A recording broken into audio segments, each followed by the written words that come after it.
हम आपकी प्रजा आपके पास आई है, आपसे कह रहे हैं कि इस कार्य को करना है, इस इंद्रजाल से विश्व को मुक्त कराना है, और आप कहते हो ये काम आपसे नहीं होगा तो आप राजा का है। ये बात हमें राजाओं के पास जाके रखनी है, क्योंकि राजाओं का राज भले समाप्त गया पर का प्रतिनिधित्व समाप्त नहीं हुआ। आज भी राजा का बेटा राजा कहलाता है, और भारत में लोकतंत्र प्रणाली है, पर अनोखदास जी महाराज साहब ने जगत हितकारी में जो लिखा है कि ब्रिटेन की रानी को ये बात यहाँ के महाराजा बताएंगे, तो वहां तो राजाओं का ही राज है ना, ब्रिटेन में तो किंगडम है। और अभी वर्तमान परिस्थिति में हम अगर ब्रिटेन जाएंगे और उसको बोलेंगे हर highness we come to you to tell something is wrong going on in India in any unidentified place, अर्थात हम अगर ये कहेंगे जाके कि महारानी हम आपके पास आए हैं कि एक अज्ञात जगह पे ऐसा पाप चल रहा है, तो वो महारानी है, उसकी अपनी एजेंसी है, वो जांच करेगी ये कह रहे हैं वो क्या है, तो बोलेगी वहां इनके अंदर ही अनेक भ्रांतियां हैं, तो वो हमारी बात क्या सुनेगी। वो कहेगी तुम ही एक नहीं हो, how you can say because your own peoples are telling different things, मतलब तुम्हारे अपने लोग हैं वो अलग अलग बात कहते हैं, तो आप कैसे कहते हो ये पाप चलता है। इसलिए एक दिल और एक होना बहुत जरूरी है अगर हमारी बात वहां तक पहुंचानी है तो।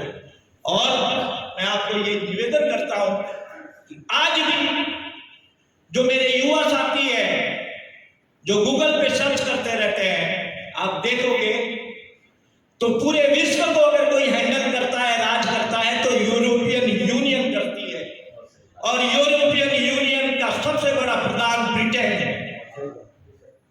तो जब विश्व पे राज करने वाला ब्रिटेन, उसके पास हमारे राजाओं के माध्यम से बात पहुंचेगी, और जब ब्रिटेन की रानी कहेगी कि इनको पकड़ो, इनसे पता करो, तो हमारा पाप छूट जाएगा।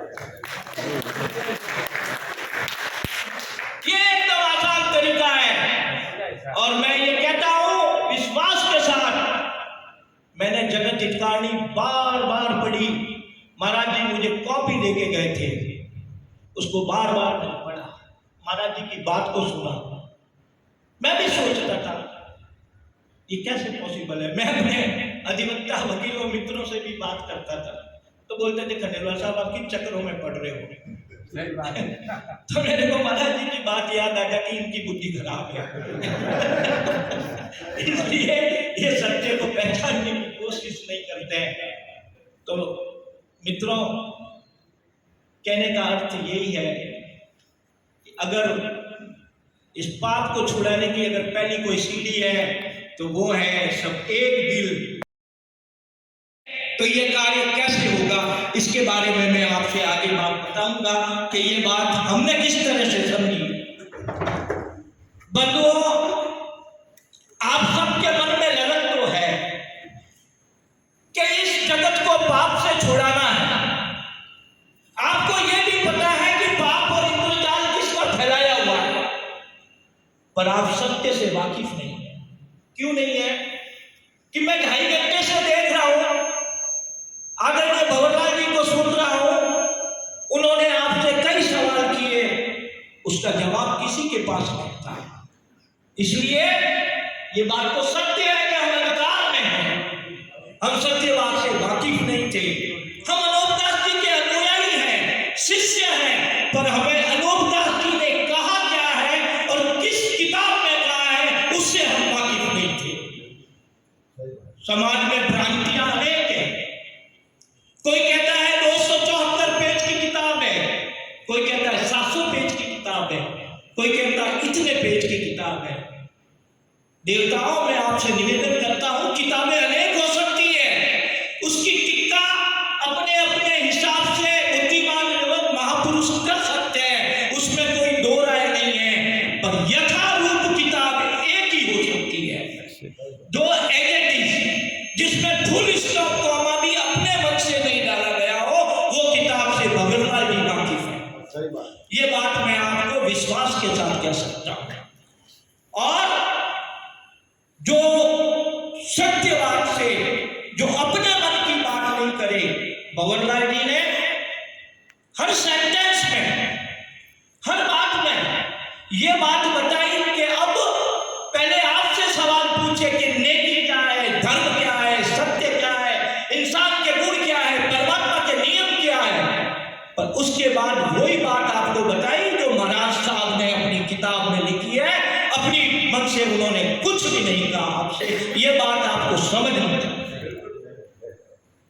आज इस सभा के बाद आप अपने धर्म मंदिर को पधारोगे तो मुझे पता है कि आपने ललक है पाप छुड़ाने की। तो जो बात आज हम यहाँ आपके समक्ष रख रहे हैं उस पर विचार करना, मनन करना कि वो खंडेलवाल जी और युवराज जी महाराज आए थे भंवरलाल जी के साथ में, वो क्या कह के गए और क्यों कह के गए और वो उनके साथ क्यों जुड़े।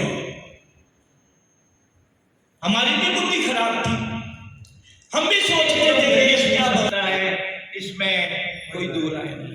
और महाराज जी, भंवरलाल जी, मैं आपकी एक बात का तो यहाँ कहना चाहूंगा। आपने कहा मैं गरीब आदमी हूं, मैं ये कहना चाहूंगा इस देश ने अंबानी और अडानी की पूजा कभी नहीं करी। इस देश में पूजा है तो संतों को, फकीरों को। ये वो राष्ट्र है जो संतों की पूजा करता है, फकीरों की पूजा। फकीरों के पास धन नहीं था, विचार थे। इसलिए आप ये मत कहिए कि मैं गरीब हूं, मेरी बात कौन सुनेगा। आपकी बात दुनिया सुनेगी और ये पाप छूटेंगे। आप देख लीजिए इतिहास उठा के, संत सूरदास, संत कबीरदास, संत हो सकते हैं उनके जन्म कहाँ हुए, अलग धर्म, अलग मान्यता में थे, सबने बात तो जगत की करी है और उनको समाज में पूजा है। तो धन की या कोई आवश्यकता नहीं है। अगर धनवान पूजनीय होता तो अडानी और अंबानी की पूजा होनी चाहिए, घर घर में मंदिर होने चाहिए। राजाओं की पूजा हो, कोई राजा का मंदिर देखा है क्या? श्री रामचंद्र जी के अलावा, श्री कृष्ण जी के अलावा, क्योंकि उन्होंने नेकी का काम किया, परमात्मा के नियम पे चले, इसलिए उनकी पूजा होती है। इसलिए हमें भी महाराज जी के बताए हुए नियमों पे चलना है। और मैं एक बात कह सकता हूं, मैं उन महानुभावों से तो नहीं मिला जो अनूप मंडल के पदाधिकारी है, महान पुरुष है, जो भी धर्म और काम करे इंद्रजाल छुड़ाने का, सभी हमारी नजरों में देवता है। और भंवरलाल जी का मैं साक्षी हूं। ये वो व्यक्ति है जो अदालत में भी झूठ बोलना पड़े तो बोले नहीं साहब फांसी हो जाए, मैं झूठ नहीं बोलूं। अभी हुआ, अभी हाल ही में जेलों में इनके खिलाफ 2 FIR, आपकी गिरफ्तारी हो गई। इनको वकील ने कहा थोड़ा सा झूठ बोल दो, इन्होंने कहा मैं झूठ नहीं बोलूंगा। और बंधुओं, आज मैं आपको विश्वास दिलाता हूं, माइका लाल इस विश्व में कोई पैदा नहीं हुआ जो जगत हितकारिणी को प्रतिबंध कर दे। उसकी मां ने दूध नहीं पिया जो जगत हितकारिणी को प्रतिबंध कर दे। जगत हितकारिणी को प्रतिबंध करना है तो पहले कुरान को प्रतिबंध करना होगा। और दूसरी बात कि हमारे ऊपर भी कोई FIR नहीं हो सकती, होगी तो बिना मूल्य, बिना किसी फीस के एकत्रित हुए हैं, उनको तो अपना पूजनीय मानते हैं, उनकी वंदना करते हैं, तो उनकी बात तो मानना पड़ेगा ना। और हमें समझाना पड़ेगा उन पदाधिकारियों को भी, उन बंधुओं को भी, ये सब एक छतरी के नीचे आओगे तो सुरक्षित रहोगे। अलग अलग छतरियों के नीचे गए तो भीग जाओगे सब। कोई काम क्यों कि सामने जब हम देखते हैं तो जो इंद्रजाल फैला रखा है, जो शत्रु है, बहुत ताकतवर है और वो ये ढूंढता है कि इनकी बात का विरोध करने वाले इनके अंदर से ही कौन मिलता है। इसलिए भंवरलाल जी ने कहा मैं किसी की बुराई नहीं करूंगा, नहीं तो वो सफल हो जाएंगे अपनी योजनाओं में। इसलिए हमें बुराई किसी की नहीं करनी। और हमें आज हमने समक्ष, मेरा अभी बाईपास नहीं हुआ है, थोड़े ही दिन हुए, सब ठीक नहीं है, पर मर जाएंगे तो मर जाएंगे, पर ये काम करके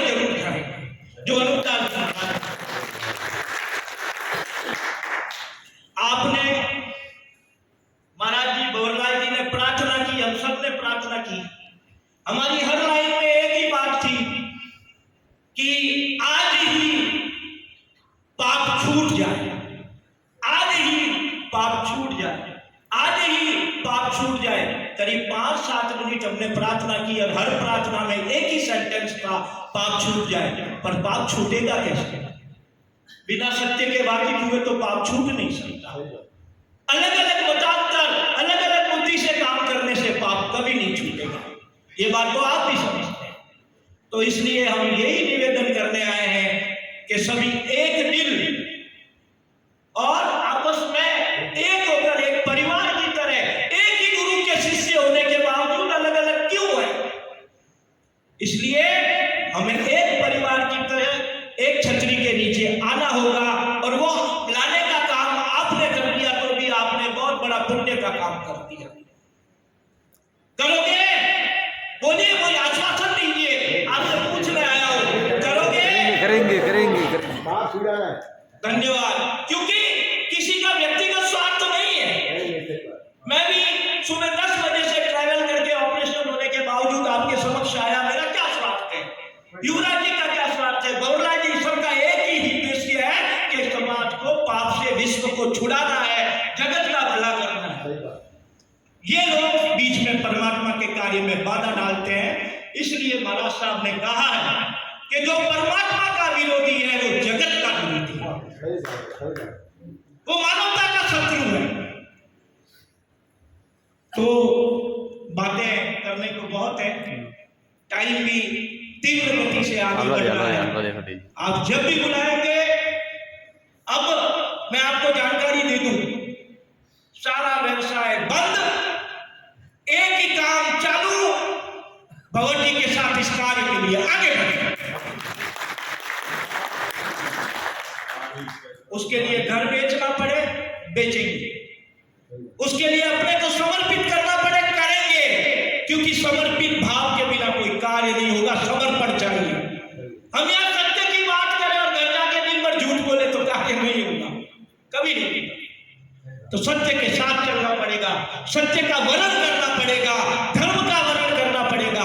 और सत्य से बड़ा धर्म नहीं है, क्योंकि इसीलिए सत्यमेव जयते, इसीलिए सत्यमेव जयते कहा ना। तो इसीलिए सत्य ही धर्म है, बाकी सब झूठ है। सच बोलो तो सब एक दूसरे पे विश्वास करेंगे। हमको पता है कि इसने सत्य का वर्णन कर रखा है, ये झूठ तो बोलेगा ही नहीं। कोई बोलेगा ₹1,00,000 दो, कल वापस दे दूंगा, तो अपन दे देंगे, क्योंकि ला के दे देगा कल। पर अभी दे सकते हैं क्या? अभी तो ये चाहिए, वो चाहिए, चेक दो, वो दो, फिर भी वापस नहीं आता। मैं मानता हूं ना, मुझे पता है कितने केस है। हाँ, तो इसलिए नहीं, मैंने किसी को दिया नहीं, पर हमारे पास केस आते हैं ना। तो हम तो आपको बता दिया ना, विधि व्यवसाय से थे, अब नहीं, क्योंकि वो व्यवसाय तो झूठ बोलना पड़ता था, उसके बिना तो होता नहीं था। तो इसलिए बंधुओं, सारी बातें एक तरफ रख दो, क्योंकि किताबें अनेक हो सकता है हमेशा इस राष्ट्र में षड्यंत्र होते आए। एक किताब थी, किसी ने दूसरी लिख दी, तो समाज क्या हो गया? भ्रमित हो गया। और समाज भ्रमित होने से काम अधूरा रह गया। पर हमें भ्रमित नहीं होना है। हमें यह कहना है कि हमें तो उस किताब जो यथारूप है, जिसमें फुल स्टॉप कॉमा भी अपनी मर्जी से नहीं लगाया गया है, उस किताब पे चलकर पाप को छुड़ाना है। कोई पाप छुड़ेगा, ये तो सनातन सत्य। अब जैसे एक देवता ने अभी पूछा कि लोकतांत्रिक प्रणाली में ये कैसे संभव है? बिल्कुल संभव है। छत्रपति शिवाजी ने हिंदवी साम्राज्य की स्थापना की, क्या चुनाव लड़ा था? नहीं लड़ा था ना। महाराणा प्रताप ने चुनाव लड़ा था? नहीं लड़ा था। हमें क्या चुनाव लड़ना है? नहीं लड़ना, क्योंकि लोकतांत्रिक प्रणाली से ये इंद्रजाल समाप्त नहीं हो सकता। और जब हम जाते हैं टीवी डिबेट में, जाते हैं, बैठते हैं, मीडिया वाले कहते हैं सबूत लाओ, ये बात कहां चल रहा है। अरे बेवकूफो, क्या बात करते हो? हम तो तुमको जानकारी देने वाले इंफॉर्मेंट हैं। कानून की भाषा में हम कहेंगे ये चोर है, अब इसने चोरी कहां की, कितने की पता तुम लगाओ। हम तो ये बता सकते हैं कि पाप कौन कर रहा है, उनको पकड़ो। हथियार बनाने वाले को हम बताएंगे ये काम हथियार बनाता है, तो उसकी तो वो पाप कहाँ चल रहा है इनको पकड़ो, पूछो, ये बताएंगे। हमसे क्या पूछते हो? पाप तो ये करते हैं। पाप करने वाले से पूछो ना, तुम्हारी फैक्ट्री किधर है पाप करने की, तुम्हारा केंद्र किधर है, हमसे क्या पूछते हो? ये बात हमको सख्ती से रखनी पड़ेगी कि हमने आपको बता दिया। हजारों लोग कहते हैं कि ये पाप कर रहे हैं, इनका इंद्रजाल है। अगर इनका इंद्रजाल नहीं होता तो समाज में ये मान्यता क्यों है कि इनके धर्मगुरु बारिश को बांध देते हैं, अकाल को लाते हैं? ये क्या है? अगर ये जादू नहीं है, ये इंद्रजाल नहीं है, तो ऐसा क्यों होता है? बस यही बात बताने की जरूरत है कि हमने आपको चोर का नाम बता दिया। अब इसने चोरी कहां की, कितने की वो आप ढूंढो। परंतु जैसे महाराज जी ने फरमाया कि बनियों का डाला हुआ नमक सरकार में पड़ता है, तो ये सरकारें तो हमारी बात नहीं मानेगी। तो आप लोग सोचते होंगे लोकतांत्रिक प्रणाली में राजाओं का राज तो समाप्त हो गया, पर बंधुओं, ईश्वर का अगर विश्व गुरु भारत अगर स्थापित होगा तो परमात्मा के नियम जो अनूपदास जी महाराज ने अपनी किताब में लिखे हैं और बहरलाल जी के माध्यम से हमें बताया गया है, उस पे चल के ही ये राष्ट्र विश्व गुरु हो सकता है। और जिस राष्ट्र की कल्पना महापुरुष संत कर रहे हैं, वो राष्ट्र भी झूठ बोल के नहीं बन सकता। ईश्वरीय उपदेशों के अनुसार, परमात्मा के नियम के अनुसार जब राष्ट्र होगा तब सभी समृद्धशाली और सुखी होंगे और इस पाप से मुक्त होगा, तभी संभव होगा। हम पाप में, हम झूठ बोलेंगे, कत्ल खाने चलेंगे, शराब के अड्डे चलेंगे, आप कितने भी राष्ट्र बना दो, हम विश्व गुरु नहीं बन सकते। पर अनूपदास जी महाराज साहब की बात को हमने समझा, तब हमको लगा कि नहीं, उनकी बात पे चल के इस राष्ट्र को विश्व गुरु बनाया जा सकता है। और तभी पाप से छूटने के बाद ही समस्त जगत, क्योंकि हमारे संत जो परिकल्पना करते हैं, जो बचपन से हमें सिखाया है विश्व का कल्याण हो, प्राणियों में सद्भावना हो, धर्म की जय हो, वो तो अनूपदास जी महाराज साहब की बात पे ही हो सकता है। विश्व का कल्याण, प्राणियों में सद्भावना और धर्म क्या है? सत्य ही तो धर्म।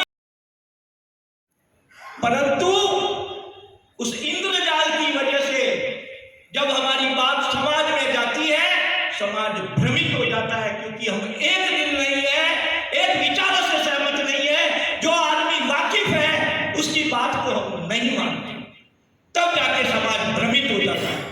और जब हमको पता है कि जिस तरह से आप यहाँ मैं देख रहा हूं 100-150 आप सभी देवतागण विराजे हुए हैं, हमारे पास सवाल नहीं था। महाराज जी सिरोही के महाराजा के पास महाराज जी गए, उनके पास भी इनके सवालों का कोई जवाब नहीं था और उन्होंने स्वीकार किया कि हमारी बुद्धि खराब है। एक राजा स्वीकार कर सकता है, पर हम स्वीकार करने को क्यों तैयार नहीं है?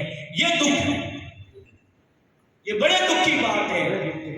मैं काम सभी कर रहे हैं, दूसरे पदाधिकारी जो कर रहे हैं वो भी अनूपदास जी का ही प्रचार कर रहे हैं, उनका ही काम कर रहे हैं, परंतु काम हो क्यों नहीं रहा है? कि जो सत्य है वो साइड में रह गया और बाकी हम अपने मन की बातें करेंगे तो काम होगा नहीं। और बहरलाल जी ने कहा आपको अगर स्वीकार हो तो समझना, नहीं तो जो काम है करते रहना, पर ऐसा काम करके क्या फायदा जिससे जगत का भला नहीं हो। जगत का भला करने के लिए तो हमें वही काम करना पड़ेगा। वो सभी परिचय उस समय का है जब मैं सत्य से वाकिफ नहीं था। और जैसे बहरलाल जी ने बताया आप लोगों को कि मुझे इस कार्य से जुड़ने में 10 साल लगे, क्योंकि दीदी के जानकार होने की वजह से अपने आप को बुद्धिमान समझते थे। क्योंकि आपको पता है कि जिसको कानून की जानकारी होती है वो अपने आप को बहुत बुद्धिमान समझता है। और उसमें कानून का वो जानकार हो जो वकीलों को सलाह देता हो, उससे बुद्धिमान तो वो कितना समझता होगा। सही बात है। परंतु जब बात को सुना अनूप दास जी की बात को, क्योंकि मैंने ये महसूस किया और मैं आपको विश्वास के साथ कि अपने मन से फुल स्टॉप कॉमा भी नहीं कहते, वही बात बताते हैं जो अनूप दास जी महाराज ने जगत हितकारिणी में लिखी है। तो जब मैं उस बात से वाकिफ हुआ, उस बात को मैंने स्वीकार किया, उस बात को समझा और समझने में मुझे बहुत टाइम लगा। मेरे मन में भी नाना प्रकार की भ्रांतियां आती थी, ये कैसे होगा। जैसे अभी एक देवता ने पूछा कि अभी तो कैसे हो सकता है। बंधुओं, मैं अपना परिचय आपको दे देता हूं। वो परिचय दिया वो आधा था। मैं पिछले 20 साल से हिंदू राष्ट्र जागृति सभा का वक्ता हूं और मैंने बड़ी बड़ी सभाओं को संबोधित किया है। परंतु एक बात मुझे जब सत्य पता चली तो मैंने महसूस किया कि भारत को